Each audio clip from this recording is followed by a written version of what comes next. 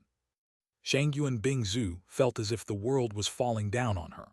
Her legs lost all strength, and she fell straight to the ground in an embarrassing manner, but she didn't have the heart to worry about how she looked. She had felt this way once before.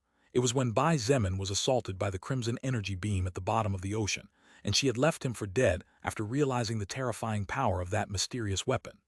Shangyuan Bingzhu had sworn to herself at that moment to do anything to avoid feeling that way again, useless and helpless as she watched with a broken heart as someone so important was taken away from her. Yet here she was again. Nothing had changed at all. Her strength was still stagnant and all she could do was watch. How long would she continue to act so indecisive?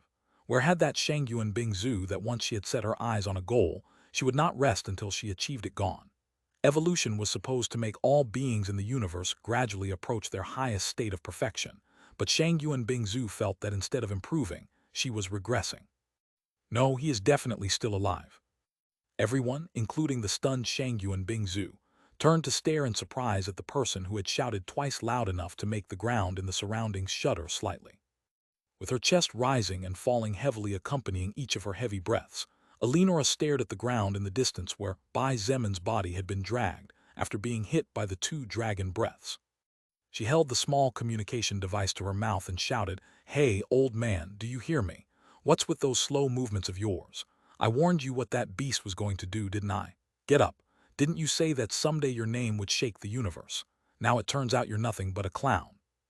Anderson, Robinson, Jack, and Andrea stared at Eleonora with wide eyes in surprise. "Eleonora, you," Andrea stopped and didn't continue. They all knew well the beautiful 19-year-old blonde whose body was fatal to any man. Eleonora despised and hated foreigners, but she didn't feel that way towards them just because she disliked them, but because life had been cruel to her on two occasions. Both occasions made her suffer greatly, and both occasions occurred because of foreigners. Everyone knew that Eleonora wanted to take the United States to the top and make her homeland the father kingdom of the whole world. In fact, this was probably her biggest and most longed-for goal since she gained power, resources, and powerful teammates. Angelo had told them that she had decided to stay in China to learn even a little more about the Asiatic faction, since even if they were allies now in the future things would probably change. However, although the words Eleonora had just shouted seemed to be filled with contempt and mockery, her pale face, as well as her irregular breathing and trembling eyes, expressed much more than she probably wanted to let on. It was clear that Eleonora was scared, and that fear was not born of her imminent death. Had something happened between those two, no one knew. What had happened during this time, no one knew. What they had no way of knowing, since even Bai Zemin himself did not know, was that Eleonora had come to admire him greatly after reading the minds of hundreds and hundreds of thousands of people during her stay in China. She naturally read bad thoughts towards him, but as a person who knew how impossible it was to keep everyone happy as a leader, she ignored the minority and stuck with the majority. Despite being so powerful that it made no sense at all, Bai Zemin still spent sleepless nights to make everything a little better for the sake of securing his establishments and not letting his friends and family suffer injustice. After all, he knew that if he fell, he would not fall alone but would end up dragging down all those close to him. Despite having all that strength, he never forced any woman to do anything she didn't want to do. In fact, Eleonora was shocked beyond explanation when she learned that he didn't even have concubines, just a mysterious girlfriend who occasionally appeared on the streets. Bai Zemin was so loyal to this love that he even rejected an outstanding beauty such as Wu Yijun. All these and more were qualities that Eleonora learned from him, and for which she came to admire him greatly. Therefore, she somehow came to long to see how far such a person could go. She hoped he would go far and prove that it didn't take a black heart to succeed in such a cruel world. Even then, it was hard to maintain her confidence in someone powerful, who had just been hit squarely by two attacks comparable to two nuclear missiles. In the sky, no more than a few kilometers away from the nine-headed immortal dragon, whose green head slowly charged energy in preparation for a new attack, Long Tian laughed out loud as Fire Sorrow's face paled horribly. "Ha ha ha, Lucifer, you still want to bet with me? Even though that human boy didn't die yet, his life energy is as weak as the petal of a flower in the middle of a storm." Long Tian was still laughing when he noticed the fire of murderous intent in Fire Sorrow's eyes. His laughter slowly died down as he said curiously, "Oh, don't tell me you know that brat. He could be your little lover. Ha ha ha ha. Funny, isn't it? A higher existence with a lower existence." Eternal Phoenix also looked at Fire Sorrow and couldn't help but feel perplexed and confused in her heart.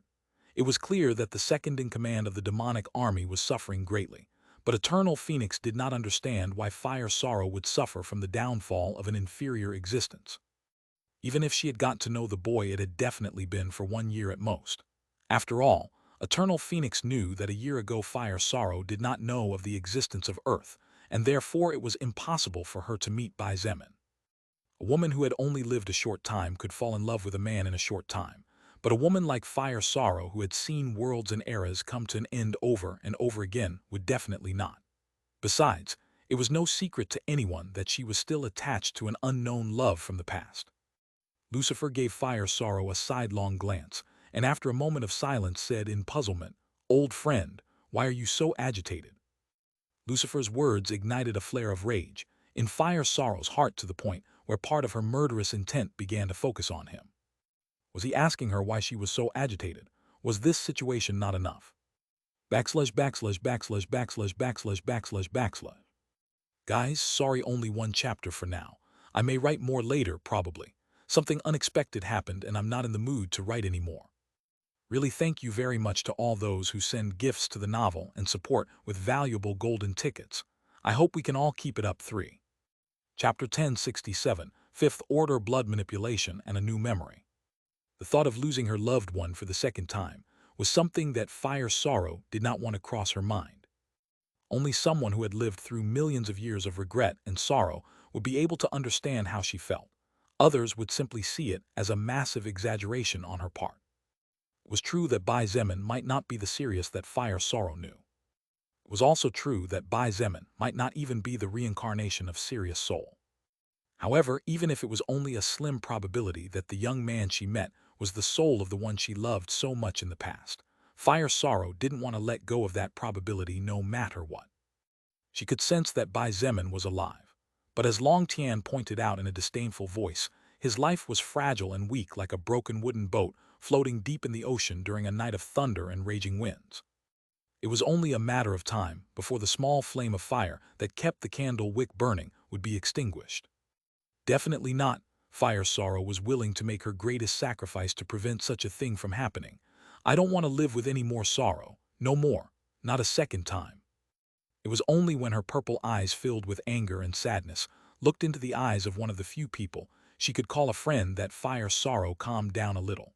And when Lucifer used the two words "old friend" to refer to her, that slight calm slowly grew. It was unusual for Lucifer to refer to her as anything other than Fire Sorrow, since Fire Sorrow herself had asked him and the few who knew her real name to address her as such. Lucifer shook his head slightly and muttered something to himself as he gave Fire Sorrow a sidelong glance before turning his focus back to the dragon god again. His usually lazy eyes were as serene as a deep lake that suffered no alteration in its waters regardless of how hard the wind blew or how much the earth trembled. So, are we betting or not? Long Tian looked at Lucifer in a daze and blinked several times before his face contracted slightly in what appeared to be a restrained guffaw. Very well, if you want to bet, then let's bet. The dragon god nodded. He bit the thumb of his right hand, and as a thin line of blood ran down the side of his finger, he said in a deep voice, "I, Long Tian, leader of the dragon god realm, pledge with my deepest records as a guarantee that if the human currently facing the nine-headed dragon manages to kill or defeat his enemy, I will unlink myself from the fragment firmament of the revival goddess and hand it over to Lucifer, leader of the demonic army. Even if the human receives help from other humans, as long as the dragon falls, it will be considered the victory of the human." Long Tian's words had only fallen when a strange white light surrounded a drop of the golden blood running down his finger. None of the higher existences observing the scene were surprised to see the drop of blood enveloped in a small sphere of white light floating in the air between Long Tian and Lucifer. Lucifer did not beat around the bush and immediately made his own vow. "I, Lucifer Astaroth, leader of the demonic army, pledge with my deepest records as a guarantee that if the nine-headed dragon currently in combat against the severely wounded human kills or defeats his enemy, I will unlink my skill manipulation of darkness and hand it over to Long Tian, leader of the dragon god realm." The same thing that happened with the blood of Long Tian happened, this time with the blood of Lucifer. When the two drops of blood were close enough for the two small spheres of white light to touch, a flash of rainbow light shone for a brief moment before the two drops of blood merged and disappeared without a trace. The pact was made, now there was no turning back. Eternal Phoenix looked at Lucifer and couldn't help but feel that this was a truly mysterious man. She couldn't figure out whether the leader of the demonic army was an idiot or someone frighteningly smart. But Eternal Phoenix knew in her heart that none of the 8 leaders were really idiots. Among the 8, Lucifer and Meads were the most mysterious of all, with Lucifer being the biggest enigma due to his eccentric personality. Even Long Tian was nervous in his heart, even though he felt by logic and visible evidence that victory belonged to him. Although Lucifer was a strange creature, There was no imbecile who could accomplish what he had accomplished. Therefore, the monarch of all dragons stared at the dense cloud of gas formed after the clash between fire and ice that was slowly being dispersed by the wind, hoping with a heart filled with caution that any kind of too great rarity would not occur. As for Lucifer, his expression did not change. He turned slightly and looked at Fire Sorrow.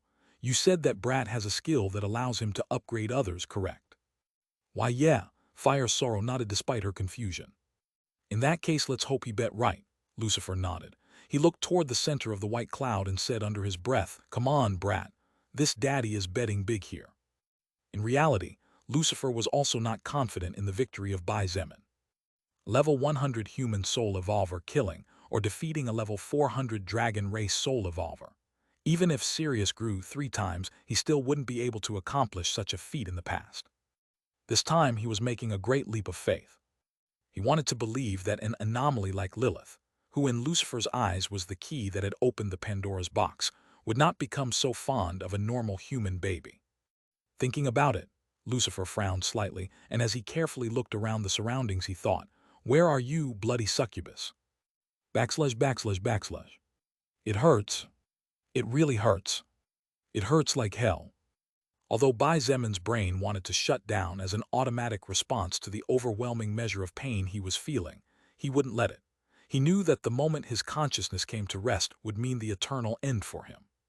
At the bottom of the ocean, Bai Zemin had watched and felt his own explode and regenerate only to explode again into blood missed several times. That pain had been the greatest he had felt to date. But today, Bai Zemin discovered that even if his body was not completely destroyed despite not being very far from it, there were greater pains. Die. Weak human. Just die. Stop prolonging your suffering. You can't win. This was the first time Bai Zemin faced an enemy so powerful that his attacks contained part of his will. While fighting against the pain, he also had to fight against the mana of the 9-headed immortal dragon that was trying to tear apart the few healthy parts of his body, and against the will of the beast that was tenaciously trying to shake his own. However, he could also hear Lilith's anxious voice calling out to him in his head. She sounded sad, she was crying. Bai Zemin wanted to whisper to her not to cry, that hearing her cry made his heart hurt. He wanted to stroke her long, silky black hair, bring a lock to his nose, and as he took a deep breath of her scent, tell her that all was well. But he couldn't. Although his armor had survived with severe damage, all 4 of Bai Zemin's limbs had disappeared without a trace. His rib cage was a pile of bones that glittered like diamonds with bits of broken and burnt flesh here and there, and pieces of melted metal mingling in between. But the worst part undoubtedly was taken by his head. His beautiful black hair with red highlights had disappeared along with his handsome face. To say that his face was completely disfigured would be a compliment, as not only had his nose been blown to pieces, but even his lips were melted and pasted so that he could not open his mouth. Even his right eye had been destroyed.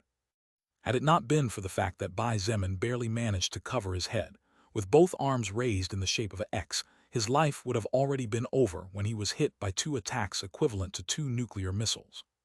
It was only thanks to his skills that he was still alive, apart from his tenacity. Diamond Body, Restoration, Overlap Regeneration, which he was using to increase his health by another 7,000 points, and last but not least, Blood Manipulation. Blood Manipulation. Bai Zemin felt like he was forgetting something, but with so much pain and the 9-headed immortal dragons will constantly eating away at his own, it wasn't so easy to focus on something. It was then that from the small golden dot within his soul that represented the existence of the collector's pocket watch, a flash of golden light shone out, and gradually, Bai Zemin began to feel the somewhat blurry silhouette of a person form before him. In the real world it had probably been no more than a second, but to Bai Zemin it felt like several seconds when this blurry silhouette clearly resembling a woman stared at him. Although he could not see, his heart could feel the great deal of emotions from the female silhouette in front of him. Bai Zemin had felt the overflowing love of his mother since he was a kid, and thanks to Lilith, he had experienced the love that a woman not belonging to his family tree could feel towards him. But the emotions of the female silhouette in front of him were so overwhelming that, for some reason, Bai Zemin began to shed red tears from his closed eyes, tears of blood. He could feel her longing, sadness, pain, relief, but most of all love, pure and unbounded love directed solely to him.